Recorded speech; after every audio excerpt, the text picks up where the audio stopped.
बसपा की बारी आई, अब बसपा की सबसे पहले मैं अपने सभी संतों, गुरुओं, महापुरुषों को, जिसमें खासकर महात्मा ज्योतिबा फूले, छत्रपति शाहू जी महाराज, नारायण गुरु, पेरियार रामास्वामी जी, बाबा साहब डॉक्टर भीमराव अंबेडकर जी एवं मान्यवर साहब श्री काशीराम जी को नमन करता हूँ।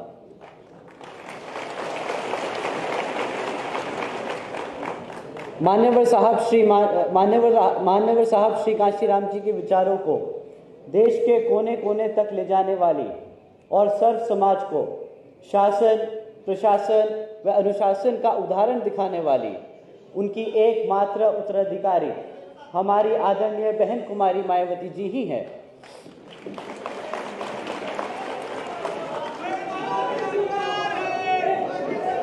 उत्तर प्रदेश की चार बार मुख्यमंत्री, लोकसभा व राज्यसभा की कई बार सदस्य रही आदरणीय बहन कुमारी मायावती जी ने बाबा साहब डॉक्टर भीमराव अंबेडकर जी और मान्यवर साहब श्री काशीराम जी के मिशन के लिए अपना पूरा जीवन समर्पित कर दिया और मुझे गर्व है कि मुझे ऐसे महान नेता के नेतृत्व में काम करने का मौका मिल रहा है। आदरणीय बहन कुमारी मायावती जी का मैं हार्दिक अभिनंदन और आभार व्यक्त करता हूं।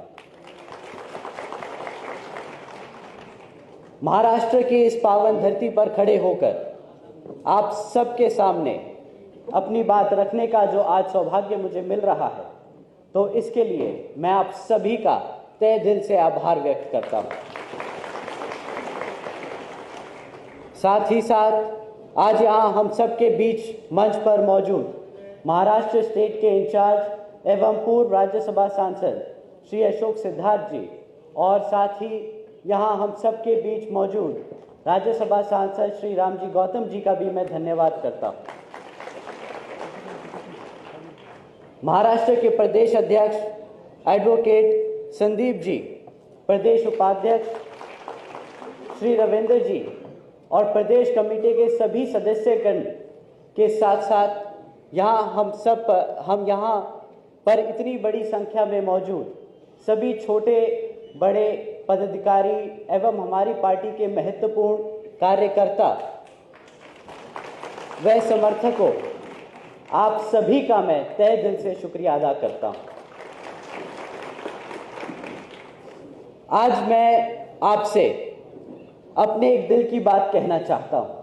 अगर आप इजाजत दें तो कहूं? तो साथियों सुनिए, बाबा साहब के दिखाए रास्ते, मान्यवर साहब के बताए तरीके और बहन जी के बेबाक अंदाज को हमें दिल और दिमाग से अपनाना होगा।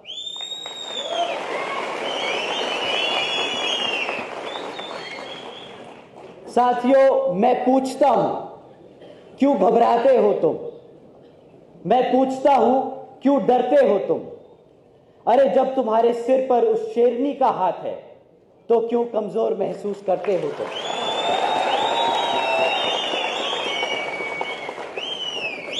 आप सब बहुजन समाज से हो, कभी ना झुकना, कभी ना रुकना, अपनी जिंदगी को अपनी शर्तों पे जीने वाले हो तुम।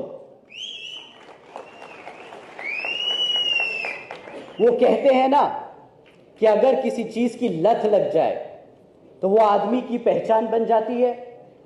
तो आज मैं कहता हूं कि बना लीजिए ये पहचान एक निडर समाज की, एक ताकतवर समाज की, एक मजबूत बहुजन समाज की।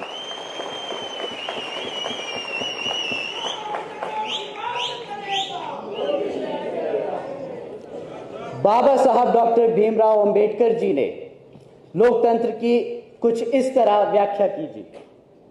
A form and a method of government whereby revolutionary changes in the economic and social life of people are brought about without bloodshed. Let's imagine this version of India, जहां पर स्कूल में बच्चों के बीच भेदभाव नहीं होता। ऐसा है बाबा साहब के विचारों का भारत, जहां पर महिलाओं पर अत्याचार नहीं होता।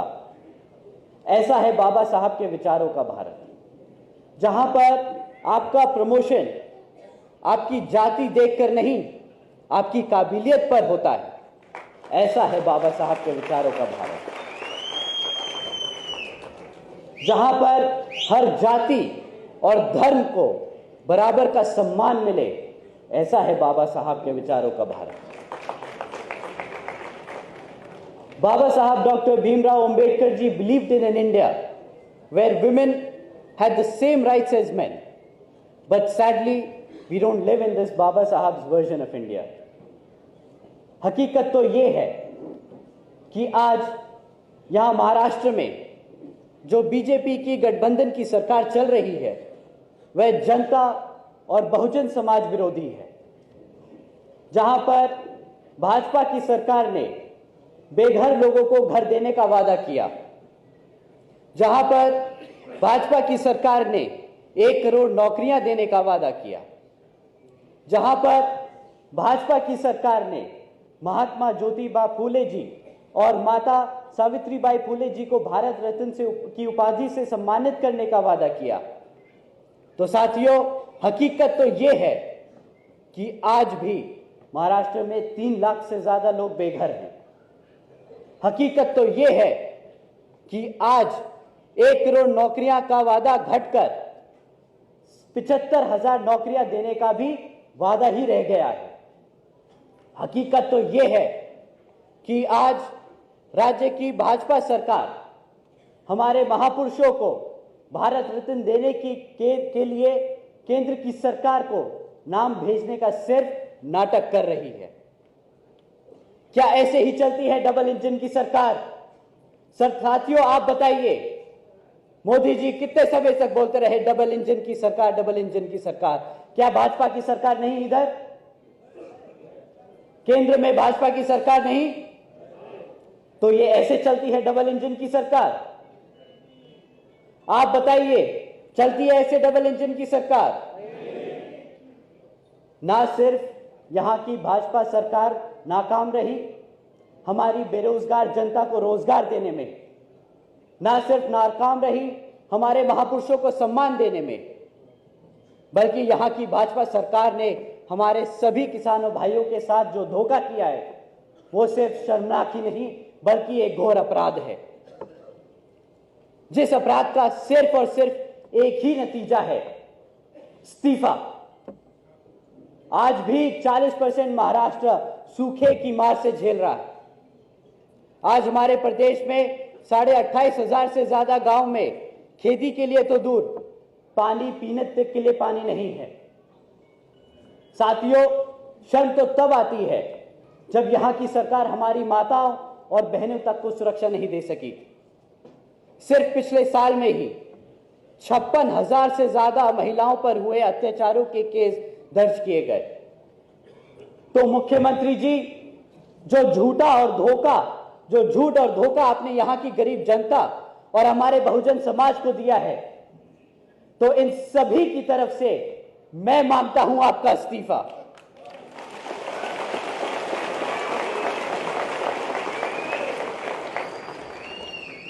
साथियों, मेरा ये गुस्सा व्यक्तिगत नहीं, मैं दुखी हूं क्योंकि हमारा बहुजन समाज जो मुख्यमंत्री के साथ साथ प्रधानमंत्री बनाने की ताकत रखता है, उस समाज के साथ जो शोषण किया जाता है, और यहां अकेले महाराष्ट्र में नहीं, यह हाल हर उस प्रदेश का है जहां पर मनुवादी सोच रखने वाली सरकारें चल रही हैं। और यह फितरत है, यही फितरत भी है कांग्रेस और एनसीपी की, धोखा देना, कमजोरों पर अत्याचार करना और हमारे बहुजन समाज को हमेशा दबा कर रखना। साथियों, इसी तरह है केंद्र की भाजपा सरकार। कुछ लोग मन की बात सुनाकर ले गए वोट आपका। क्यों? सही नहीं कह रहा? और अब जब हम सब परेशान हैं तो बोलते हैं अरे हम तो फकीर आदमी हैं, झोला उठाकर चल पड़ेंगे।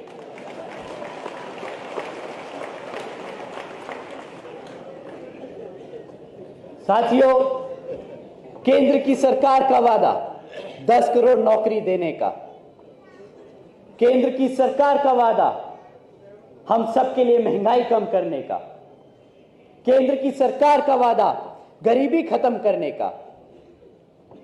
क्या यहां बैठे मेरे साथी लोग, आप लोग बता सकते हैं कि आपकी लग गई नौकरियां? क्या आप लोगों के लिए हुई महंगाई कम?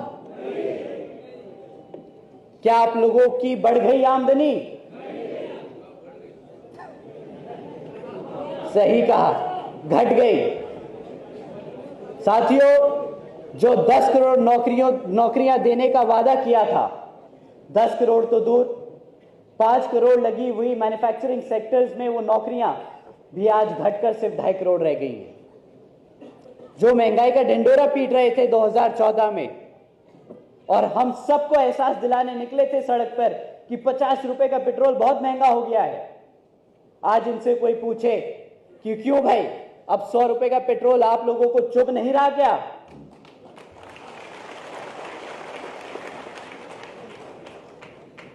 जो गरीबी खत्म करने निकले थे, आज नोटबंदी जैसे काम कर कर शायद गरीब को ही खत्म कर चुके हैं। साथियों, 2014 में 2 करोड़ 70 लाख लोग जो गरीबी रेखा से नीचे थे, आज उनकी संख्या बढ़कर 13 करोड़ से ज्यादा हो चुकी है। क्या ऐसे ही बनेगा भारत 5 ट्रिलियन डॉलर की इकोनॉमी? हम सबको अब पूछना होगा, केंद्र की सरकार से पूछना होगा कि ऐसे ही वो झूठे वादे करते रहेंगे क्या? शायद भाजपा का वादा केवल तोड़ने के लिए ही बना है, शायद ये लोग वादा करते ही इसलिए हैं ताकि तोड़ सके। मैं अगर सही समझता हूं तो केंद्र की सरकार को, बहुजनों को, बहुजन समाज को मुफ्त में राशन देने की योजना नहीं चलानी चाहिए।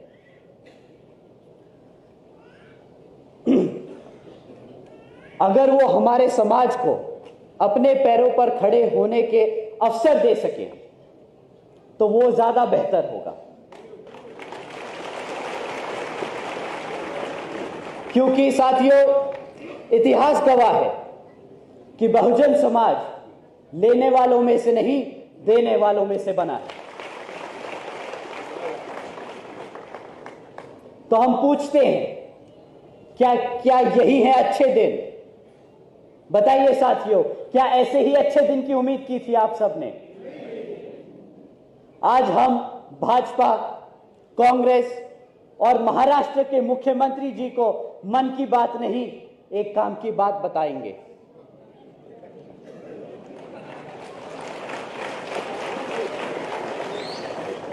कि एक लीडर होता कैसा है, एक मुख्यमंत्री को होना कैसा चाहिए और एक प्रधानमंत्री बनना कैसा चाहिए।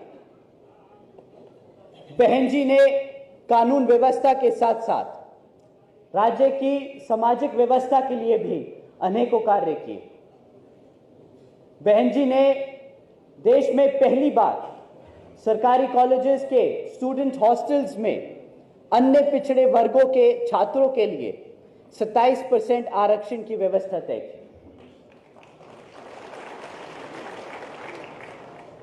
बहन जी ने हमारे सभी संतों, गुरुओं और महापुरुषों के सम्मान में कई जिले और कई यूनिवर्सिटीज के नाम रखे,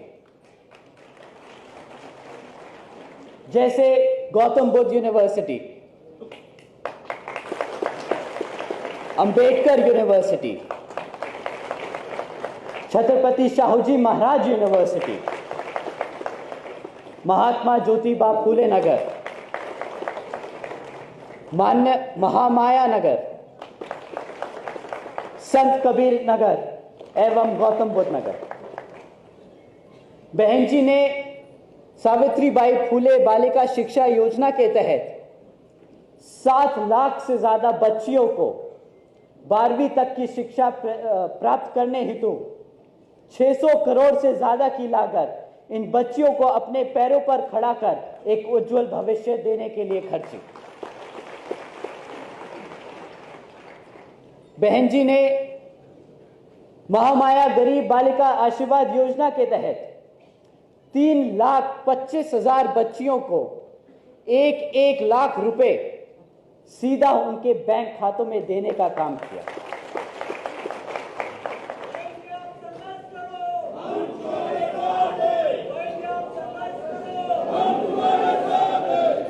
साथियों, आदरणीय बहन जी ने इन योजनाओं के तहत 3,250 करोड़ रुपए से ज्यादा सीधा बच्चियों के बैंक खातों में भेजे। भारतीय जनता पार्टी की तरह हम 20 लाख रुपए देने का नकली ढिंडोरा नहीं पीटते और न ही हम खोखली योजनाएं चलाते हैं, बेटी बचाओ बेटी पढ़ाओ जैसी। हमारी आदरणीय बहन जी ने करके दिखाया है 4 बार। साथ ही साथ आदरणीय बहन जी ने अपने शासनकाल में 12,500 करोड़ की लागत से हमारे SC, ST, OBC व आदिवासी समाज के 3,50,000 से ज्यादा परिवारों को महामाया आवास योजना के तहत अपना खुद का घर दिया। आदरणीय बहन जी ने अपने शासनकाल में 2,60,000 भूमिहीन परिवारों को 1,45,000 एकड़ से ज्यादा जमीनों का मालिकाना हक दिलाया। साथ ही साथ आदरणीय बहन कुमारी मायावती जी ने अपने शासनकाल में 1 लाख से अधिक सफाई कर्मचारियों की भर्ती की। 2 लाख से अधिक जवानों को पुलिस फोर्स में भर्ती किया। 90,000 से ज्यादा शिक्षकों को सरकारी नौकरी दी। और साथियों, आपको जानकर हैरानी होगी कि ये रोजगार के मौके तब दिए गए जब पूरी दुनिया मंदी के दौर से गुजर रही थी। एक तरफ आदरणीय बहन जी उत्तर प्रदेश में लोगों को लाइन से लगाकर नौकरियां दे रही थी, तो दूसरी तरफ प्राइवेट सेक्टर लोगों को नौकरियों से निकाल रहा था। सही मायने में इसी को कहते हैं सर्जन हिताय व सर्जन सुखाय की नीति। आज मैं और मेरे जैसे लाखों करोड़ों बहुजन समाज के नौजवान अपना सर उठाकर एक इज्जतदार जिंदगी जी सकते हैं, तो वो सिर्फ और सिर्फ हम सबकी बहन जी की वजह से है। मैं आप सबके सामने आज यहां अपना सिर झुकाकर, अपने दिल पर हाथ रखकर बहन जी का शुक्रिया अदा करता हूं। आप हैं तो हम हैं। तो साथियों, आप और हम सबको एकजुट होकर समाज के हर एक व्यक्ति को बसपा से जोड़ने का काम करना होगा और आने वाले विधानसभा आम चुनाव में बता देना होगा कि हम आ रहे हैं, हम आ रहे हैं हर एक उस चीज के लिए जो इस संविधान में हमारे समाज के लिए हमारे गुरु देकर गए हैं, हमारे बाबा साहब डॉक्टर भीमराव अंबेडकर जी। साथियों, सही मायने में यही होगा यहां की महाराष्ट्र की बीजेपी सरकार को मुंह तोड़ जवाब। अंत में मैं यहां मौजूद सभी माताओं और बहनों का, जो इतनी दूर से चलकर हम सबको आज यहां सुनने आए हैं, तो आप सभी का मैं तहे दिल से शुक्रिया अदा करता हूं। साथ ही साथ हमारे सभी छोटे बड़े और जवान BVF के जवान साथियों, आप सभी का भी मैं तहे दिल से शुक्रिया अदा करता हूं। जय भीम, जय भारत, जय बहन जी।